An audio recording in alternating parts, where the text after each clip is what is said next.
writing this under an appreciable mental strain, since by tonight I shall be no more.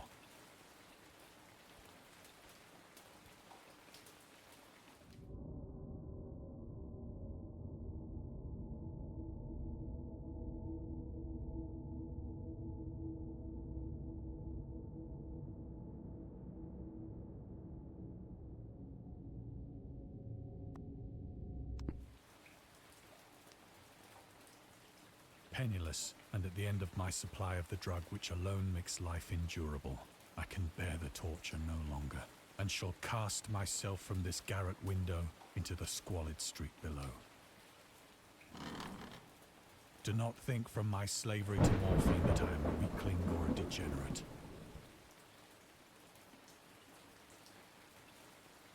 When you have read these hastily scrawled pages, you may guess, though never fully realize, why it is that I must have forgetfulness or death.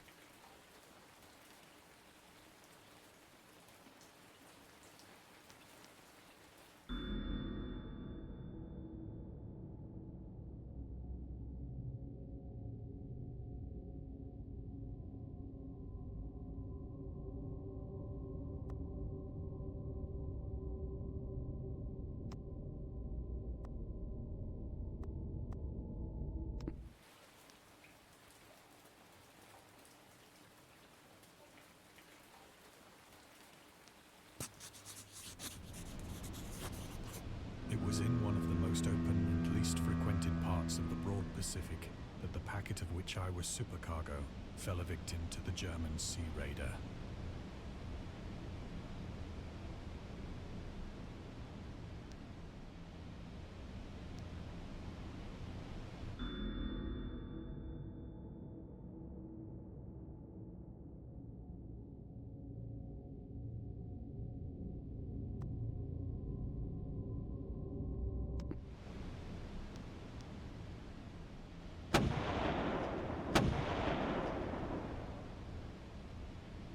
The Great War was then at its very beginning, and the ocean forces of the Hun had not completely sunk to their later degradation.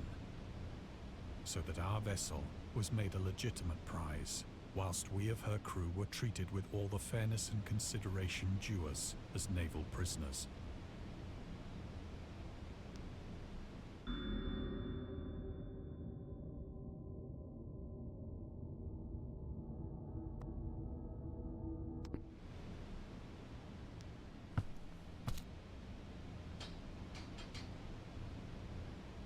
So liberal, indeed, was the discipline of our captors, that 5 days after we were taken, I managed to escape alone in a small boat with water and provisions for a good length of time.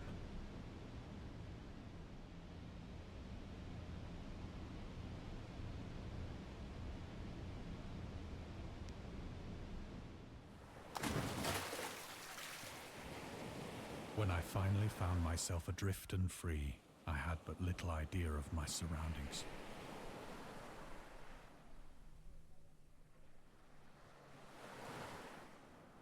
Never a competent navigator, I could only guess vaguely by the sun and stars that I was somewhat south of the equator. Of the longitude, I knew nothing, and no island or coastline was in sight.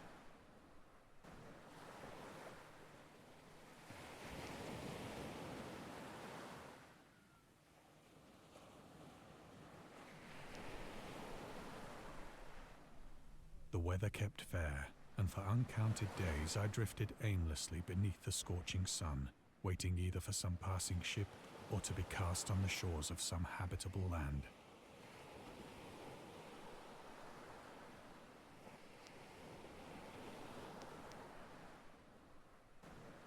But neither ship nor land appeared, and I began to despair in my solitude upon the heaving vastness of unbroken blue.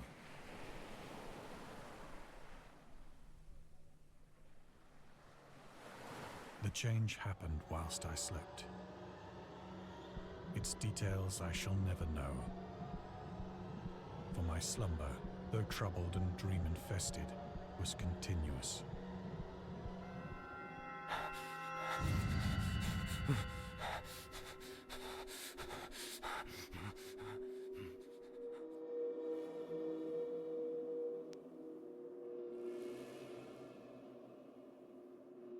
When at last I awoke, it was to discover myself half sucked into a slimy expanse of hellish black mire, which extended about me in monotonous undulations as far as I could see, and in which my boat lay grounded some distance away.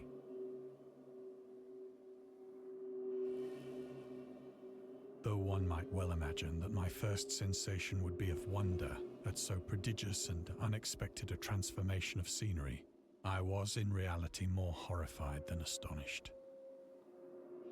For there was in the air and in the rotting soil a sinister quality which chilled me to the very core. The region was putrid with the carcasses of decaying fish and of other less describable things which I saw protruding from the nasty mud of the unending plain. Perhaps I should not hope to convey in mere words the unutterable hideousness that can dwell in absolute silence and barren immensity. There was nothing within hearing and nothing in sight save a vast reach of black slime. Yet the very completeness of the stillness and the homogeneity of the landscape oppressed me with a nauseating fear. The sun was blazing down from a sky which seemed to me almost black in its cloudless cruelty, as though reflecting the inky marsh beneath my feet.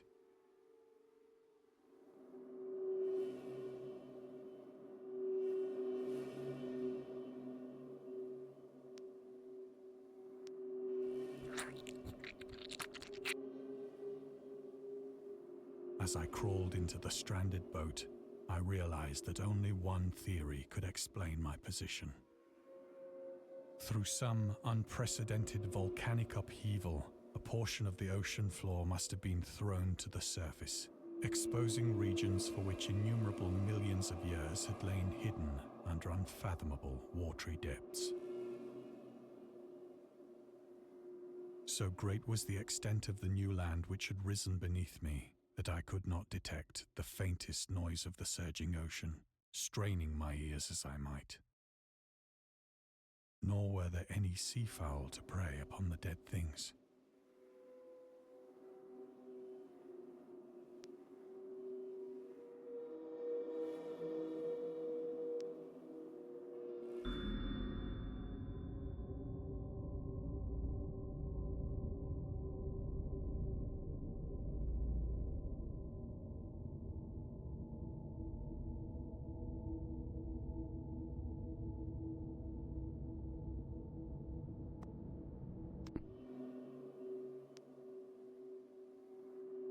For several hours I sat thinking or brooding in the boat, which lay upon its side and afforded a slight shade as the sun moved across the heavens. As the day progressed, the ground lost some of its stickiness and seemed likely to dry sufficiently for traveling purposes in a short time. That night I slept but little, and the next day I made for myself a pack containing food and water, preparatory to an overland journey in search of the vanished sea and possible rescue.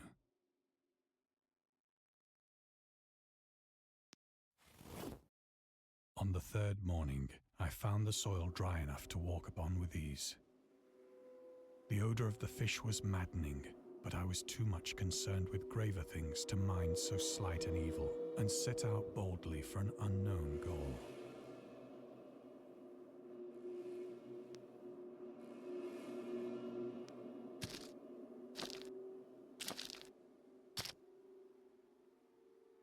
All day I forged steadily westward, guided by a faraway hummock which rose higher than any other elevation on the rolling desert.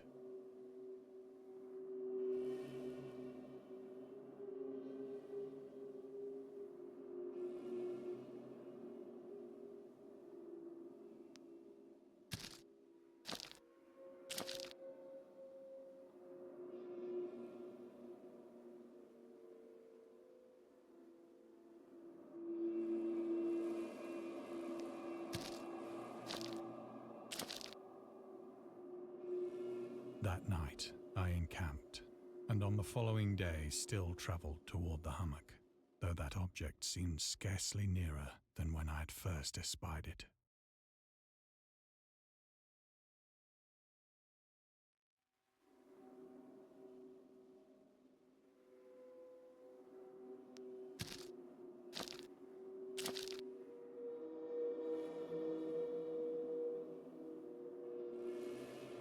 by the fourth evening, I attained the base of the mound, which turned out to be much higher than it had appeared from a distance. An intervening valley setting it out in sharper relief from the general surface. Too weary to ascend, I slept in the shadow of the hill. I know not why my dreams were so wild that night, but ere the waning and fantastically gibbous moon had risen far above the eastern plain, I was awake in a cold perspiration, determined to sleep no more. Such visions as I had experienced were too much for me to endure again. And in the glow of the moon I saw how unwise I had been to travel by day. Without the glare of the parching sun, my journey would have cost me less energy. Indeed, I now felt quite able to perform the ascent which had deterred me at sunset. Picking up my pack, I started for the crest of the eminence.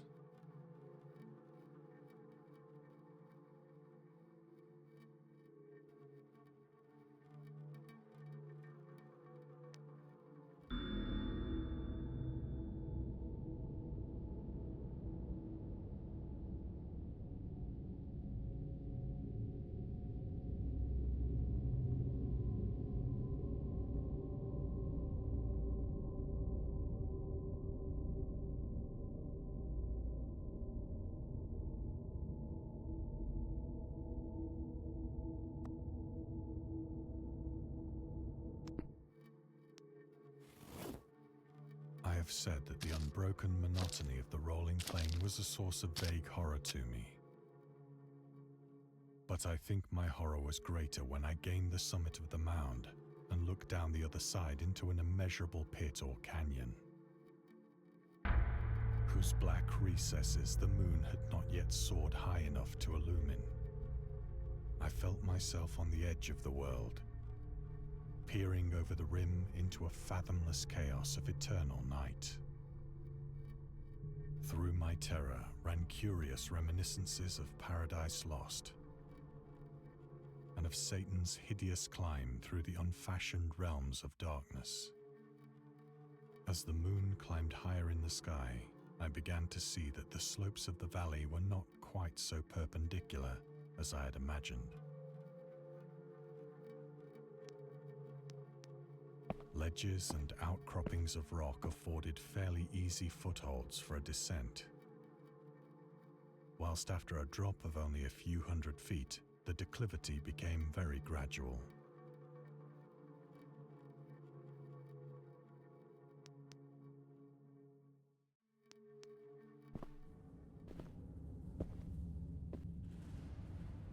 Urged on by an impulse which I cannot definitely analyze, I scrambled with difficulty down the rocks and stood on the gentler slope beneath, gazing into the Stygian deeps where no light had yet penetrated. All at once, my attention was captured by a vast and singular object on the opposite slope, which rose steeply about 100 yards ahead of me. An object that gleamed whitely in the newly bestowed rays of the ascending moon.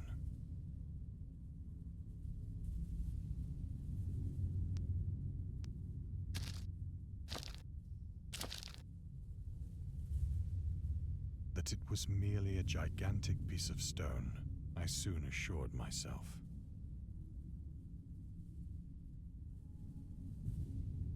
But I was conscious of a distinct impression that its contour and position were not altogether the work of nature.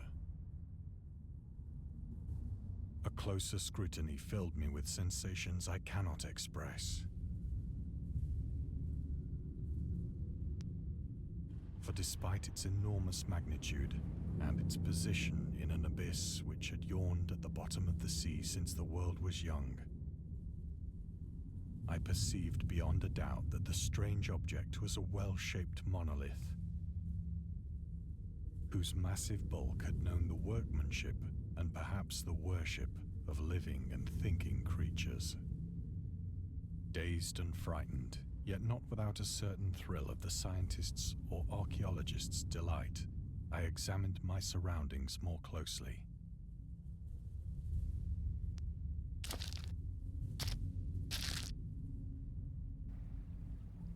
The moon, now near the zenith, shone weirdly and vividly above the towering steeps that hemmed in the chasm, and revealed the fact that a far-flung body of water flowed at the bottom, winding out of sight in both directions and almost lapping my feet as I stood on the slope.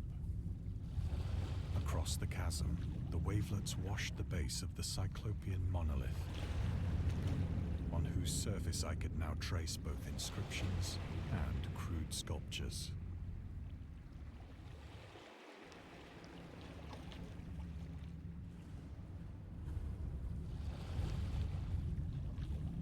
The writing was in a system of hieroglyphics unknown to me and unlike anything I'd ever seen in books, consisting for the most part of conventionalized aquatic symbols such as fishes, eels, octopi, crustaceans, mollusks, whales, and the like. Several characters obviously represented marine things which are unknown to the modern world, but whose decomposing forms I had observed on the ocean-risen plain. It was the pictorial carving, however, that did most to hold me spellbound.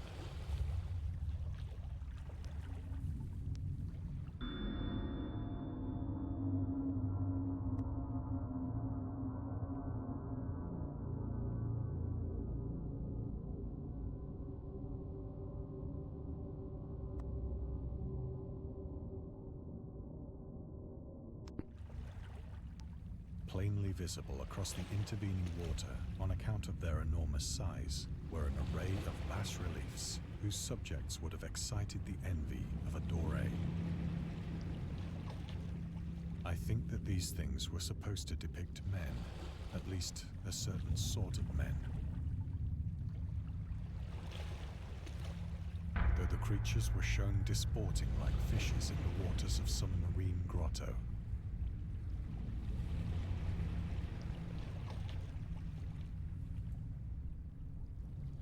or paying homage at some monolithic shrine which appeared to be under the waves as well. Of their faces and forms I dare not speak in detail, for the mere remembrance makes me grow faint. Grotesque beyond the imagination of a Poe or a Bulwer, they were damnably human in general outline, despite webbed hands and feet, shockingly wide and flabby lips, glassy, bulging eyes, and other features less pleasant to recall. Curiously enough, they seem to have been chiseled badly out of proportion with their scenic background.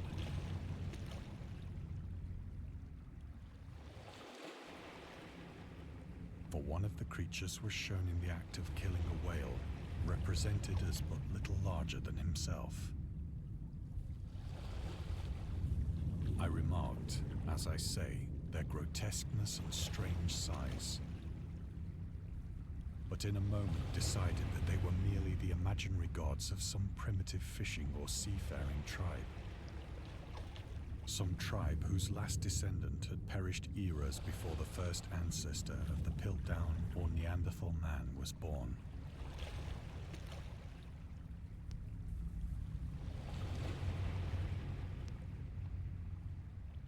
Awestruck at this unexpected glimpse into a past beyond the conception of the most daring anthropologist, I stood musing whilst the moon cast queer reflections on the silent channel before me. Then, suddenly, I saw it. With only a slight churning to mark its rise to the surface, the thing slid into view above the dark waters. Small and loathsome, it darted like a stupendous monster of nightmares to the monolith, about which it flung its gigantic scaly arms, the while it bowed its hideous head and gave vent to certain measured sounds. I think I went mad then.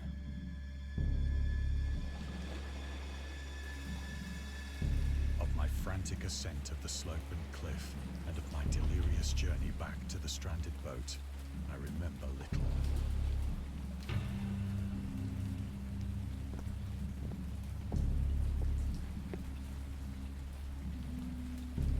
I believe I sang a great deal and laughed oddly when I was unable to sing.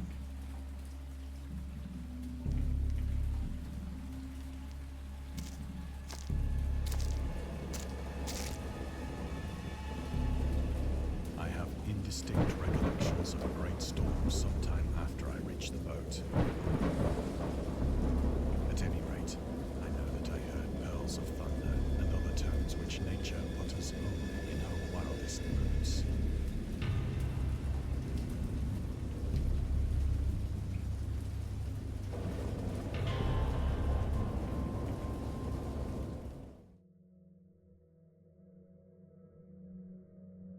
When I came out of the shadows, I was in a San Francisco hospital. Brought thither by the captain of the American ship which had picked up my boat in mid-ocean. In my delirium, I had said much, but found that my words had been given scant attention. Of any land upheaval in the Pacific, my rescuers knew nothing. Nor did I deem it necessary to insist upon a thing which I knew they could not believe.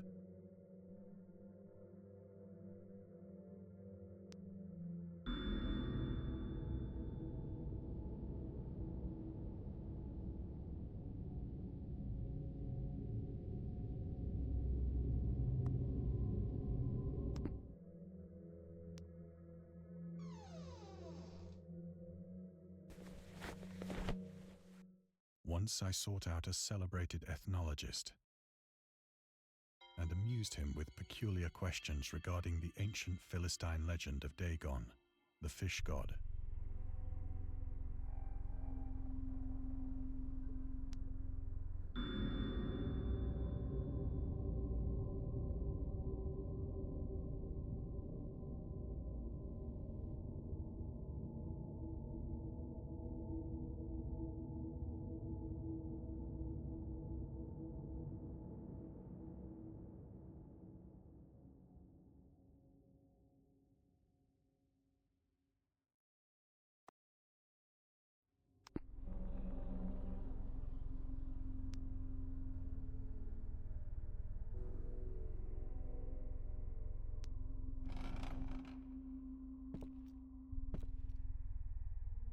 But soon perceiving that he was hopelessly conventional, I did not press my inquiries.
It is at night, especially when the moon is gibbous and waning, that I see the thing.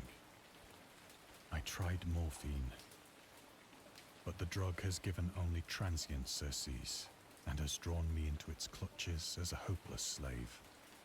So now I am to end it all, having written a full account for the information or the contemptuous amusement of my fellow men.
Often, I ask myself if it could not all have been a pure phantasm. A mere freak of fever as I lay sun-stricken and raving in the open boat after my escape from the German man-of-war. This I ask myself, but ever does there come before me a hideously vivid vision in reply. I cannot think of the deep sea without shuddering at the nameless things that may at this very moment be crawling and floundering on its slimy bed.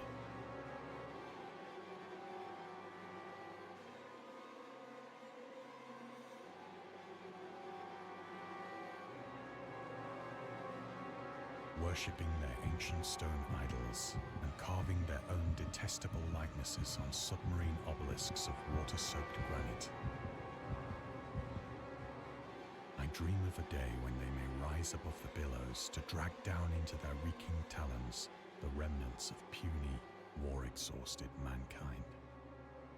Of a day when the land shall sink and the dark ocean shall ascend amidst universal pandemonium.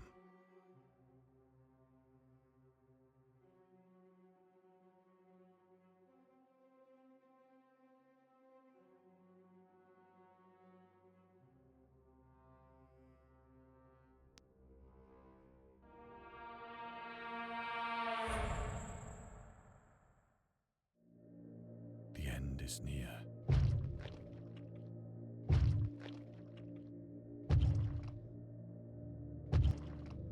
I hear a noise at the door, as of some immense slippery body lumbering against it.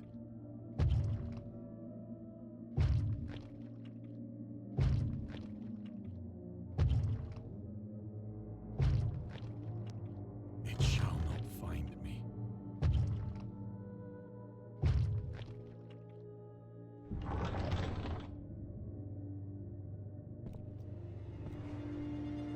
God, that hand!